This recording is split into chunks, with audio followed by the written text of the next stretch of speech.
फिर मैंने digital notes ही बनाए, मतलब कॉपी पेस्ट किया, बट वो भी मेरे लिए काम नहीं करा। तो फिर मैं हाईलाइट कर लेता था पीडीएफ में ही। टिप या ट्रिक यही है कि कोई शॉर्टकट नहीं है। मैं कई बार देखता हूँ कि काफ़ी कैंडिडेट्स क्वांट्स में जो क्वाड्रेटिक आती है उसके केस रट लेते हैं। 2+ आया 2- आया तो ऐसे करना है, या फिर इनइक्वलिटीज़ के केस रट लेते हैं, सिलॉक्स के केस रट लेते हैं। तो ये डुएबल क्वेश्चन है, लेकिन रटने की वजह से गलत कर देते हैं। तो कंसेप्ट के पीछे भागो, मतलब मैं तो काफ़ियों को बोला भी कि कंसेप्ट के पीछे भागो, मार्क्स आपके पीछे अपने आप आएंगे। आज हमारे साथ है मयंक गुप्ता भरतपुर से, जिन्होंने अपने 3rd अटेम्प्ट में IBPS PO जैसा बड़ा एग्जाम क्लियर किया। उनके इस 3 साल की जर्नी में उनके साथ क्या क्या हुआ, क्या क्या टफ टाइम आया, ये सब चीज़ें हम डिस्कस करेंगे आज। Welcome to the show Mayank. Thank you sir, thank you for having me. Mayank, सबसे पहले आप अपने बारे में बताइए, आप कहाँ से हैं, स्कूलिंग कहाँ से हुई आपकी, आपने ग्रेजुएशन कहाँ से की, सब चीज़ें थोड़ा डिटेल में। मैं यही राजस्थान भरतपुर से ही हूँ, और मेरी schooling most of the time Bharatpur से ही हुई है। वही लोकल स्कूल था, उधर से पढ़ा हूँ मैं। उसके बाद 12th के बाद मैंने इंजीनियरिंग करी जयपुर से ही, SKIT कॉलेज है जगतपुरा में। 2020 में फिर लॉकडाउन हो गया था, तभी मैं पास आउट हूँ। तो वो पूरा ईयर तो एग्ज़ाम कन्फ्यूजन और आगे क्या चलेगा, बिकॉज लॉकडाउन था तो बहुत चीज़ें अनश्योर थी। करेक्ट, प्लेसमेंट इश्यूज वगैरह काफ़ी रहे होंगे। तो फिर गवर्नमेंट एग्ज़ाम की तरफ देखा, बिकॉज मेरे both of my parents are in government service. Family में भी जो मेरे अंकल्स हैं वो भी बैंकर्स ही हैं, तो बैंक एग्ज़ाम की तरफ थोड़ा देखा, ये रेगुलर भी होता है। तो वहीं से फिर मैंने प्रिपरेशन स्टार्ट करना चालू किया 2021 से। ओके, सो जैसे आपने बताया कि आपके फैमिली में भी mostly are in government job, क्या यही रीज़न था कि आपको भी गवर्नमेंट जॉब में आना है बीटेक के बाद, या दे समथिंग डिफरेंट कि हाँ बीटेक करने के बाद बैंकिंग ही क्यों चूज़ करा? मेरे को ऐसा है कि मुझे अच्छी जॉब करनी थी। जो मुझे कैंपस प्लेसमेंट के दौरान अपॉर्चुनिटी मिली थी, वो मुझे लगा मैं उससे कहीं बेटर और कर सकता हूँ। घर वालों ने बोला कि एक बार ट्राई कर लेते हैं, 1 साल 2 साल, बिकॉज प्राइवेट जॉब तो तू मास्टर्स करने के बाद भी कर सकता है, या इवन गैप आ जाए तो उसके बाद भी हो सकती है।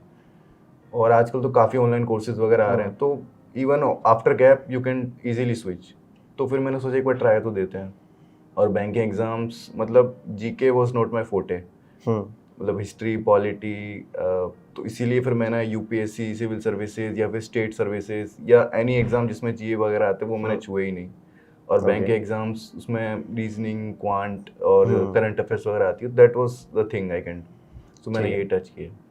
ठीक है, 3 साल आपने जैसे बताया कि 3 साल लगे आपको एग्ज़ाम क्लियर करने में। 3 साल में कहाँ कमी आई थी अकॉर्डिंग टू यू, जो कि पहले क्लियर नहीं हुआ? 3 साल में जो मेरा फर्स्ट ईयर था वो तो आई मीन मैं बस ट्राई करने के लिए दे रहा था, I was not very serious. और उस टाइम मैंने प्री क्लियर किया था, मेंस भी क्लियर किया था। मेंस नहीं क्लियर किया था, सॉरी, मैं बहुत करीब से रहा था, 0.25 से रहा था मेंस में, IBPS PO में। SBI में भी आई गेस मैं 0.44 से रहा था उस टाइम, 2021 वाले अटेम्प्ट की बात कर रहा हूँ मैं। और उसमें कम ये रही थी क्योंकि मैं जीए इग्नोर करके चल रहा था, एज इन आई सेट कि मेरा करंट अफेयर्स या जीए इन जनरल मेरा वीक ही था, क्योंकि करंट अफेयर्स में भी कई सारी न्यूज़ ज्योग्राफी को लेके होती हैं, इकोनॉमी को लेके, कहीं का बहुत वास्ट होता है करंट अफेयर्स। हाँ, तो उस डर में मैंने उसको स्किप कर रहा था। बट फिर वही मुझे नुकसान दे गया। तो किसी में सेक्शनल क्लियर नहीं हो पा रही थी, तो किसी में करंट अफेयर्स में कम मार्क्स आने की वजह से ओवरऑल क्लियर नहीं हुई पहले अटेम्प्ट में। दूसरे अटेम्प्ट में मैंने इस चीज़ को सुधारा, मैंने जीए पढ़ी, अच्छे से पढ़ी, मैं इंटरव्यू तक गया, लेकिन इंटरव्यू में मेरे मार्क्स कम आए तो फिर ओवरऑल में रह गया। और फिर तीसरे अटेम्प्ट में जाके दोनों चीज़ें बढ़िया हुई, तो फिर IBPS PO क्लियर हो गया मेरा। 3rd अटेम्प्ट में आपने पूरा ध्यान जीए पे दिया है, कह सकते हो? जीए मतलब काफ़ी ट्रिकी रहता है इन द सेंस, क्योंकि 2021 में जीए बहुत टफ आया था। I think 1.5 section cut off गया था उसका, उसके बाद वो नॉर्मल आया था, और इस साल भी थोड़ा नॉर्मल ही आया था। तो जीए के लिए रिवीजन बहुत ज़्यादा इंपॉर्टेंट रहता है, और एक ही सोर्स को फॉलो करना बहुत इंपॉर्टेंट है। जब मेरा पहले में सीरियस नहीं था तो मैं कोई मैगजीन उठा ली, न्यूज़पेपर से पढ़ लिया, एक दिन पढ़ा, 2 दिन पढ़ा, तीसरे दिन नहीं पढ़ा। एक PDF ली, थोड़ी पढ़ी, दूसरी PDF पे स्विच कर लिया। मतलब क्या कहते हैं कि मैं एक चीज़, एक सोर्स को लेकर लॉयल नहीं था। तो वो उसने मेरे को दिक्कत दी। सेकेंड ईयर में मैंने एक कोर्स बाय किया करंट अफेयर्स का, वहाँ से मुझे थोड़ी आदत पड़ी, चीज़ें समझ में आने लगी कि इस देश का प्रेसिडेंट ये बदल रहा है तो कौन है, कैसे याद रखें, छोटी ट्रिक्स बनती हैं, निमोनिक्स बनते हैं याद करने के। तो उनको यूज़ किया, फिर मेरी आदत पड़ गई, फिर मैंने एक सोर्स PDF फॉलो करी और उसी से ही मैं पढ़ता गया। वही सारे जब तक एग्जाम्स आप में ऐसे रेगुलर कैसे एक मुझे हैबिट ना बना लो तब तक आपको याद नहीं होता। नहीं होगा। ठीक है। हैबिट और रिवीजन तो उससे भी ज़्यादा इंपॉर्टेंट है। चलिए सबसे पहले हम प्री की बात करते हैं, प्रीलिम्स में इंग्लिश पे आते हैं। तो स्पेसिफिकली प्रीलिम्स के लिए आपकी कोई स्ट्रेटेजी थी इंग्लिश को लेकर? प्रीलिम्स में इंग्लिश को लेके मेरी एज इन कोई स्ट्रैटेजी नहीं थी। मैंने मॉक्स बहुत दिए प्रीलिम्स में, मतलब मैं एक दिन में 2 से 3 मॉक्स देता था। तो वहीं से मेरी ग्रामेटिकल रूल्स या फिर सेंटेंस फिलिंग, सिनोनिम एंटोनिम्स तो एक्चुअली वोकैबुलरी का पार्ट भी रहता है। तो मैंने नोमान लुइस की एक बुक आती है वर्ड पावर मेड इजी, वो मैंने खरीद ली थी, अराउंड 150 रुपीज़ की थी। तो वो मैंने पूरी पढ़ ली थी, उससे मेरे तीनों चारों सेक्शन कवर हो गए थे। तो इंग्लिश में तो मैं शुरुआत से थोड़ा स्ट्रॉन्ग था। इंग्लिश मीडियम से पढ़े भी हैं, मेरी इंग्लिश अच्छी भी थी, तो वहाँ मुझे इतनी दिक्कत नहीं आई। सो आपने बताया इंग्लिश की बात की, आपका इंग्लिश मीडियम से बैकग्राउंड, आपका इंग्लिश मीडियम से है तो आपका स्ट्रॉन्ग था। इसी पे मैं पूछना चाहूँगा, जो बच्चे हिंदी मीडियम से हैं उनके लिए क्या दिक्कतें आती होगी इंग्लिश की प्रिपरेशन के लिए, और अगर आती हैं तो वो कैसे ओवरकम कर सकते हैं उसको? जो हिंदी मीडियम से हैं उनकी सारे टेक्स्ट बुक्स वगैरह हिंदी में ही होती हैं, Correct. एक्सेप्ट इंग्लिश की बुक। वो वहाँ से स्टार्ट कर सकते हैं, क्योंकि वो लोग बुक्स वगैरह उन्होंने अपनी क्लासेस में पढ़ी होंगी, तो उनको कैचअप करना थोड़ा सा आसान होगा। और न्यूज़पेपर की बात करें तो न्यूज़पेपर शुरुआत से पढ़ना थोड़ा सा ट्रिकी होता है, क्योंकि उसमें टर्म्स होते हैं जो नहीं कैच कर पाते, कुछ वोकैब टफ वर्ड आ गया, और एडिटोरियल पार्ट तो और ज़्यादा टफ कह सकते हैं। तो उसके लिए बेसिक से स्टार्ट करना ज़रूरी है। आप सिनोनिम एंटोनिम पे काम करो, जिसमें अभी बुक बताई, आप वो रेफर कर सकते हैं। इंग्लिश में थोड़ा काम तो करना पड़ेगा, हिंदी मीडियम वाले के लिए टफ तो होगा वो क्रैक करना थोड़ा सा, but it is always doable. कोई इतना बड़ा पहाड़ नहीं जो नहीं ढूंढ सके। ठीक है। इंग्लिश के बाद अगर हम रीजनिंग पे आएँ, तो प्रीलिम्स की आपको कोई अलग से स्ट्रेटजी थी रीजनिंग के लिए, या कुछ कि हाँ मेंस के साथ चल रहे हैं? अगर प्री की बात करें हम, रीजनिंग आपने कैसे किया? रीजनिंग मैंने प्रीलिम्स की जगह मैंने सीधे मेंस की दी थी। ओके। हाँ, मैंने डिफरेंट है, हम जानना चाहेंगे। मैंने सीधे मेंस की तैयारी करी थी। ओके। मैंने प्रीलिम्स के केवल मॉक्स दिए थे, और बाकी मैंने क्या किया था, एक ऑफलाइन बुक खरीद ली थी, प्रीवियस ईयर की बुक आती है मार्केट में, तो वो बुक खरीद के मैंने सीधे मेंस के मौके दिए थे उसमें से। ओके। और पहली बार सुन रहा हूँ किसी से कि मैंने प्री की तैयारी नहीं की, सीधा मेंस की थी। ठीक है, आपकी भी अपनी स्ट्रेटजी है, अच्छा लगा। तो मेंस में क्या होता है, पजल्स लेंथी आती हैं और ट्रिकी होती हैं, उनको सोचने में टाइम लगता है, तो वो चीज़ प्री में हेल्प करेगी मेरे। प्री में केवल टाइम का इशू होता है, वो एज इन मैं मॉक्स दे ही रहा था, तो उससे ऑटोमेटिकली मैनेज हो रही थी वो। तो पजल्स मेंस की भी हो रही थी और प्री की अपने आप हो रही थी मेरे वाले केस में। तो कह सकते हैं कि आपके प्री की आपने अलग से नहीं किया तैयारी की? नहीं, वो मेंस के साथ आपका चल गया। Very good. तो इंटेलिजेंट हो, और हर कोई नहीं होता ऐसे, और लोग तैयारी करते हैं, बट इट गुड, अपनी अपनी स्ट्रेटजी है। मेन प्री में ही हम आगे जाते हैं, हम क्वांट। क्या क्वांट आपके लिए भी टफ था, या आपकी जैसे बीटेक बैकग्राउंड है तो आपको कहीं ना कहीं हेल्प रही होगी क्वांट में, उसकी अरिथमेटिक वगैरह को लेके? क्वांट एक्चुअली कॉलेज में जब कैंपस प्लेसमेंट होते हैं तो उनमें एंट्रेंस टेस्ट होता है, उसमें ये क्वांट रीजनिंग वगैरह आते हैं, तो वहाँ हमको बुक्स वगैरह प्रोवाइड की गई थी, तो वहाँ से मेरा थोड़ा स्ट्रॉन्ग था, मतलब मेरे कंसेप्ट वगैरह क्लियर थे थोड़े से। बट एग्जाम वाला क्वांट थोड़ा अलग होता है। आपको स्पीड मैथ मिलेगी, आपको अरिथमेटिक क्वेश्चन मिलेंगे, जो कि समटाइम्स इजी भी होते हैं, कभी ट्रिकी भी होते हैं। बिल्कुल सही बात।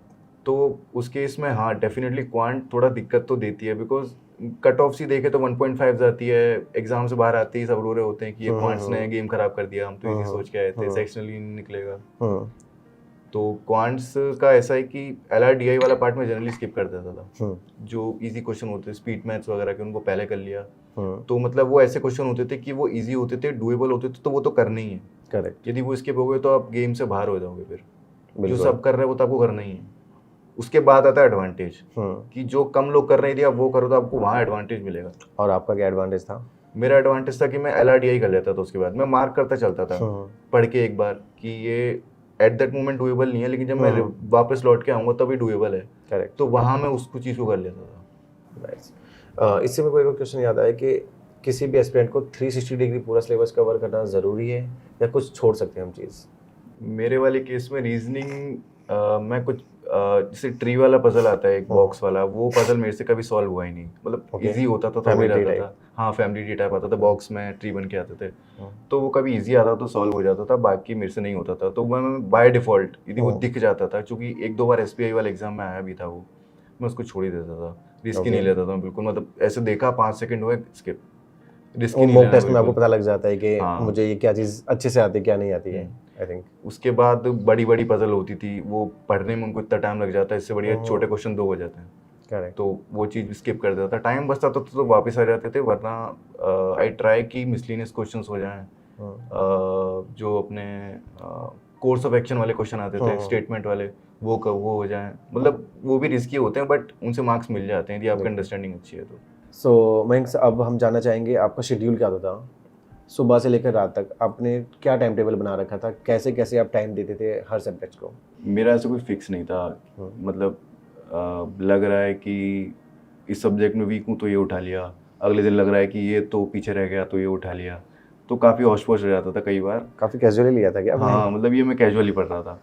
ओके। चूँकि मेरे को क्या, मेरी मम्मी और पापा दोनों वर्किंग है, तो मम्मी को ऑफिस ड्रॉप करने जाना होता था मेरे को सुबह। उनको ड्रॉप करने आने के बाद मैं आता था घर पे, खाना पीना खाया और फिर मैं 1-2 मॉक लगाने बैठ जाता था, उनको एनालाइज किया एंड देन फिर वापस से जो गलतियाँ इनको सुधारा और फिर वापस से मॉक दिया। टाइम मिला तो दिया, वरना शाम को फिर मैं दोस्तों के साथ चले जाता था। ओके। थोड़ा चिल करने, कभी नहीं भी जाते थे, चले जाते थे, but it did help.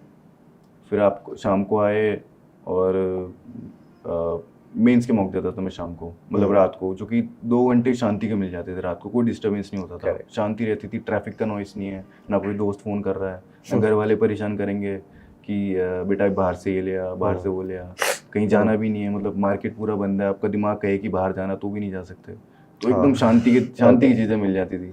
Option ही मतलब ऑप्शन ही नहीं था आपके पास, तो 2-3 घंटे वो मेन के मॉक्स के लिए आराम से निकल जाता था वो। रात में 12-1-2 बजे तक किया, एनालाइज किया और सो गए, सुबह तक एकदम रेडी हो जाता था, कल रात को ये गलती हुई है, आज सुबह उठ के इन पे काम करना है। जैसे आपको 3 साल लगे, बीच में कभी कभार ऐसे डिमोटिवेशन वाला फेज आया हुआ यार कि क्यों नहीं हो रहा मुझसे, क्लियर नहीं हो रहा, तो अपने आप को कैसे सेल्फ मोटिवेट रखते थे, अपने आप क्या करते थे कि हाँ यार अभी नहीं हुआ तो अगली बार हो जाएगा, एक वो मोटिवेशन खुद को देने के लिए?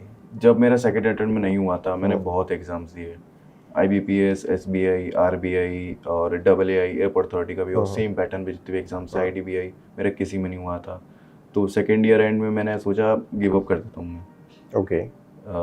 नहीं करते हैं, 2-3 साल हो गए थे, ड्रॉप हो गया था काफ़ी, तो फिर बाकी फ्रेंड्स वगैरह सब हाँ वो अच्छा कर रहे थे, मतलब अच्छा पैसा कमा रहे थे वो, और अच्छी पोजीशन पे भी थे, तो बैक ऑफ द माइंड में चलता रहता है कि यार सब कर रहे तो मैं क्यों नहीं। तो फिर मैं मेरी मदर को बोला कि मम्मी अब छोड़ देते हैं, कुछ और करते हैं, तो बोली कि तेरे पास उम्र है, टाइम है, पैसों का इतना लोड नहीं, चुकी फाइनेंशियल इतना बर्डन नहीं था मेरे ऊपर, तो ट्राई कर ले, 1 साल अच्छे एग्जाम दे ले, क्लर्क के मत दे, PO के दे ले सीधे, और RBI का देख लिया, कोई ऐसे रेगुलेटरी एग्जाम भी देख लिया साथ में, वो थोड़े टफ साइड होते, तो कहते हैं ना कि टफ एग्जाम की प्रिपरेशन करो तो ईजी अपने आप निकल जाता है। करेक्ट। वहाँ से ईजी की प्रिपरेशन हो जाती, तो फिर मैंने यही सोचा कि मैं फिर RBI की प्रिपरेशन करी मैंने, वहाँ से वो थोड़ा सा टफ होता है RBI का, तो RBI का प्री और बाकी बैंक का मेंस मुझे सेम से लगे। ओके। तो फिर वहाँ से मुझे वो चीज़ में हेल्प बहुत मिली, मोटिवेशन, मैं शाम को ऐसे में फ्रेंड्स के साथ चले जाता था, तो वहाँ से थोड़ा मतलब माइंड डाइवर्ट हो जाता था, एग्ज़ाम का नहीं सोच रहे, घर में क्या चल रहा है उससे भी अलग चले गए, तो वो थोड़ी हेल्प तो करती थी उधर से। मैं अब हम आते हैं आपके नोट्स मेकिंग स्ट्रेटजी पे, किस तरीके से आप नोट्स बनाते हैं, सब्जेक्ट वाइज बनाते थे या कुछ वीकली, किस तरीके से आप नोट्स बनाते थे अपने? रीजनिंग के तो मैंने कभी नोट्स बनाए नहीं, मुझे नहीं लगता ज़रूरत पड़ती होगी, मतलब ज़रूरत मुझे तो नहीं पड़ी, ना क्वांट्स की पड़ी, बिकॉज मॉक्स में लगाता था तो उससे फॉर्मूले वगैरह प्रैक्टिस करते करते याद हो जाते थे। इंग्लिश के लिए मैंने शुरुआत में कॉपी मेंटेन करी थी जिसमें रूल्स वगैरह विद एग्जांपल मैंने लिखे थे उसमें, आई थिंक पूरी ग्रामर के रूल्स लिखे थे मैंने उसमें। ओके। और वो 1-2 बार रिवाइज करी, फिर मेरे को वो बुक रेफर करनी, वो सॉरी कॉपी रेफर करने की जरूरत भी नहीं पड़ी, वो दिमाग में सेट हो गए थे। करंट अफेयर्स ने ज़रूर थोड़ी दिक्कत दी थी। वो मैंने शुरुआत में मैं हैंड रिटन नोट्स बनाता था, वीडियोस देखे या PDF से पढ़ी, उनको लिख लिया, लेकिन वो काफ़ी टाइम कंज्यूमिंग था मेरे लिए। फिर मैंने डिजिटल नोट्स भी बनाए, मतलब कॉपी पेस्ट किया, बट वो भी मेरे लिए काम नहीं करा, तो फिर मैं हाईलाइट कर लेता था PDF में ही। ओके। और वहीं पर नोट बना लेता था। हाँ, और वहीं पे नोट बनाने, कमेंट करने का ऑप्शन आता है उधर ही, तो वही कमेंट में ऐड कर देता था, कुछ भी इसके रिगार्डिंग, जैसे लास्ट पिछले दिन ही कुछ इसके रिगार्डिंग पढ़ा हो तो ऐड कर देता था कि पिछले दिन इसके रिगार्डिंग रिलेटिव न्यूज़ भी थी, वो भी जाके देख।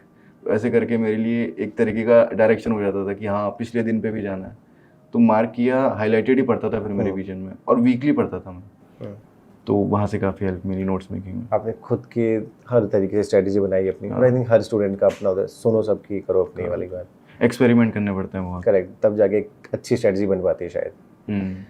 जैसे आपने बताया मॉक टेस्ट आपने काफ़ी दिए हैं, दिन में कितने मॉक टेस्ट आप दे देते थे और एक मॉक टेस्ट की क्या वैल्यू है एक एग्जाम की प्रिपरेशन में? प्री के तो 2 से 3 निकल जाते थे डेली के? हाँ, डेली के। Okay. मतलब ऑलमोस्ट 1 आवर के होते थे, कई बार तो वो जल्दी फिनिश हो जाते थे, इजी सेट होता था तो कई बार वो पूरा 1 घंटे खा जाते थे। और टाइम बचता था तो मेंस का लगा लेता था, वरना मैं नहीं भी लगाता था उस दिन। मतलब प्री पहले आ रहा है, मेंस के लिए थोड़ा गैप मिल जाता लगभग 20 to 25 डेज का, तो वो मैं पूरे मॉक के लिए छोड़ देता था। तो साथ साथ प्री के मॉक लग रहे हैं और करंट अफेयर्स चल रहा है। करेक्ट। तो लेकिन मॉक का इम्पोर्टेंस वाली बात है कि वो रियली बहुत इंपॉर्टेंट है, उनको स्किप नहीं किया जा सकता। मतलब जैसे कहें कि जो बॉक्सर होता है वो पहले प्रैक्टिस करता है, वो मॉक्स उसके लिए वैसे ही हैं, तभी गोल्ड मेडल मिलता है। करेक्ट, वैसे उसके लिए वही है। गुड, काफ़ी अच्छा एग्जांपल देके समझाया और बहुत इजीली समझ आ चुका है, मुझे भी आ चुका, तो आई थिंक एस्पिरेंट्स को भी समझ आ जाएगा।